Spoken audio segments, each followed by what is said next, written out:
इस विश्व का प्रत्येक व्यक्ति अपने भविष्य के शास्त्र को जानना चाहता है।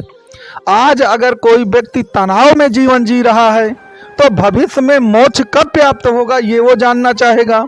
अगर संघर्ष है जीवन में तो उल्लास कब आएगा ये जानना चाहेगा। अगर वह असाध्य रोगों से पीड़ित है तो वह पूर्ण रूप से निरोगी या स्वस्थ कब होगा ये जानना चाहता है व्यक्ति। जो व्यक्ति गरीबी के दलदल में फंसा हुआ है उसके अमीरी के दिन कब आएंगे ये लोगों को पता करना है।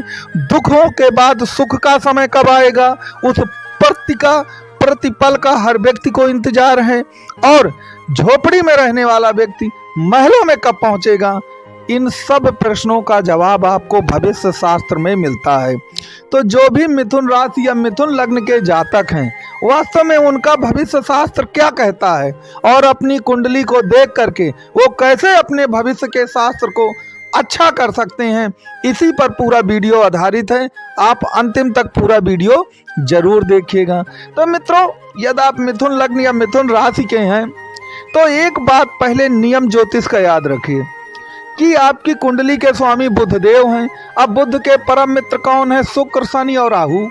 तो बस आपको बुध, शुक्र, शनि और राहु पर फोकस करना है और इन पर यदि आपने ढंग से फोकस कर लिया और इनके सीक्रेट को आप जान गए तो आपका भविष्य शास्त्र अच्छा ही रहेगा। तो हम शुरुआत जो है भविष्य शास्त्र के लिए सबसे इंपॉर्टेंट जो बात है वो है आपका भाग्य शास्त्र कि आपकी भाग्य क्या कहती है। और मिथुन लग्न या मिथुन राशि की कुंडलियों में भाग्य का स्वामी शनिदेव होता है।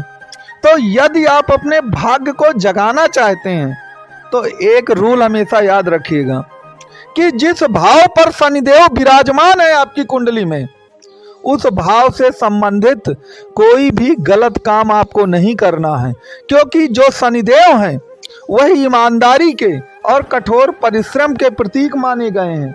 तो अगर आपने उस भाव से संबंधित कार्यों में जरूरत से ज्यादा बुद्धि, चालाकी, बेईमानी, धोखा, छल कपट, साम दाम दंड भेद इनका यदि आप प्रयोग करेंगे तो याद रखिएगा फिर आपकी भाग्य की उन्नति होने में आपको बहुत सारी दिक्कतें आएंगी। मैं आपको एक उदाहरण से समझाता हूं तो मेरी बात आपको ज्यादा समझ में आएगी। देखिए, मान लीजिए शनिदेव आपकी कुंडली के चतुर्थ भाव में बैठ गए। तो चतुर्थ भाव आपका कहे का है रियल एस्टेट का है, भूमि से संबंधित काम करते हैं।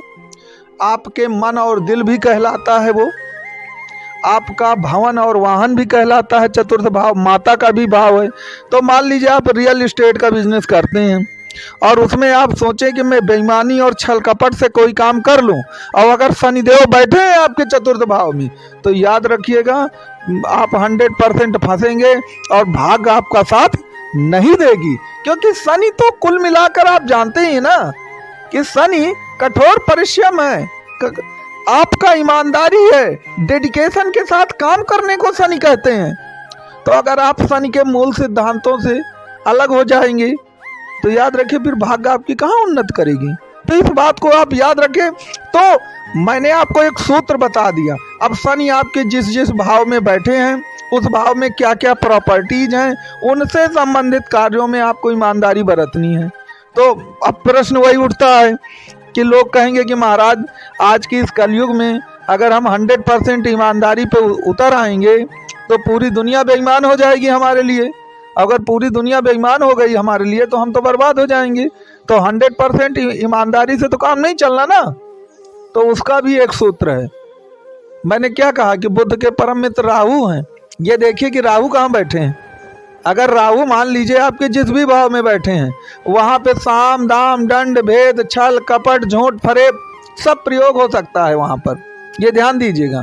लेकिन इसका मतलब ये नहीं है कि आज से आप वही काम करना शुरू कर दें, क्योंकि इसमें एक चीज याद रखिएगा, कुंडली की महादशा बहुत बड़ा रोल निभाती है। ऐसा ना हो कि अब महादशा आपकी बहुत विपरीत हो, खराब हो, कुंडली के बाकी ग्रह बहुत खराब हों और आप जो मैं कह रहा हूँ वो आप करना शुरू कर दें तो फिर उससे आपको नुकसान होगा।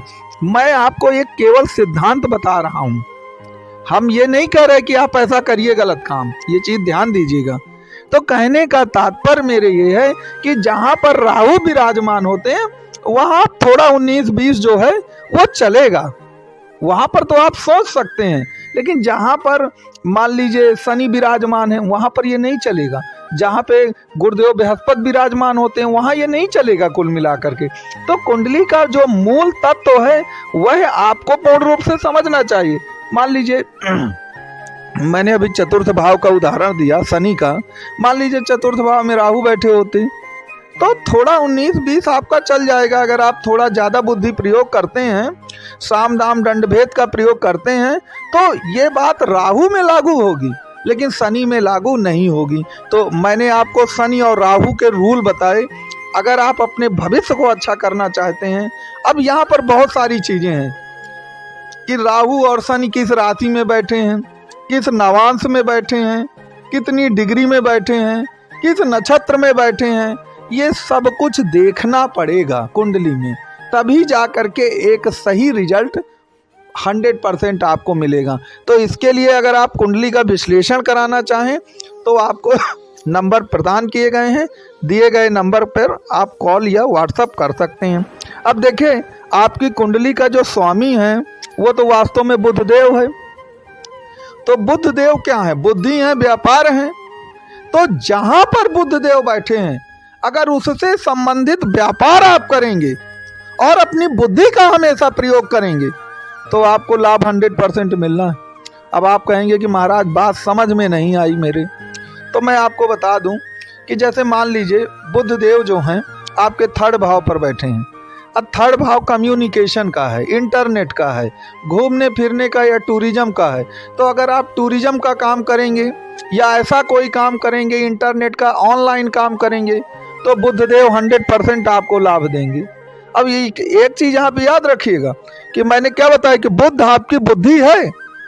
तो बुद्धि आपका दिमाग कह सकते हैं आप। तो दिमाग और दिल में अंतर है। जो आपका दिल होता है वो इमोशंस पे ड्राइव होता है और दिमाग जो होता है ना वो इमोशन लेस होता है। तो याद रखिएगा, व्यापार इमोशन लेस होके किया जाता है। अगर आप इमोशन में आकर के कोई व्यापार या फाइनेंशियल डिसीजन लेंगे ना तो फिर उसमें लाभ की संभावना पर हानि की संभावना बहुत ज़्यादा बढ़ जाएगी। तो मित्रों, ये कहने का तात्पर्य है कि बुध आपकी कुंडली का बेस है और बुध वणिक वर्ग का भी है, वैश्य वर्ग में आता है। तो कहने का तात्पर्य ये है कि अगर आप व्यापार पर फोकस करते हैं और जिस स्थान पर बुध बैठा है वो व्यापार करते हैं तो निश्चित तौर पर आपको सफलता प्राप्त हो करके रहेगी। लोग करते क्या है कि बुध कहीं और बैठा है, व्यापार कुछ और कर रहे हैं, फिर कह रहे हैं कि महाराज हमारा व्यापार तो नहीं चल रहा, बताइए हम क्या करें। तो आपको ये पूरी कॉन्सेप्ट पता चली होगी कि मेरे कहने का तात्पर्य क्या है। आप इसी कॉन्सेप्ट पर चलें और काम करें। अगर आपको कोई बात समझ में ना रही हो तो आपको नंबर दिया गया है, तो आप दिए गए नंबर पे अपना कुंडली का कंसल्ट जो है कर सकते हैं।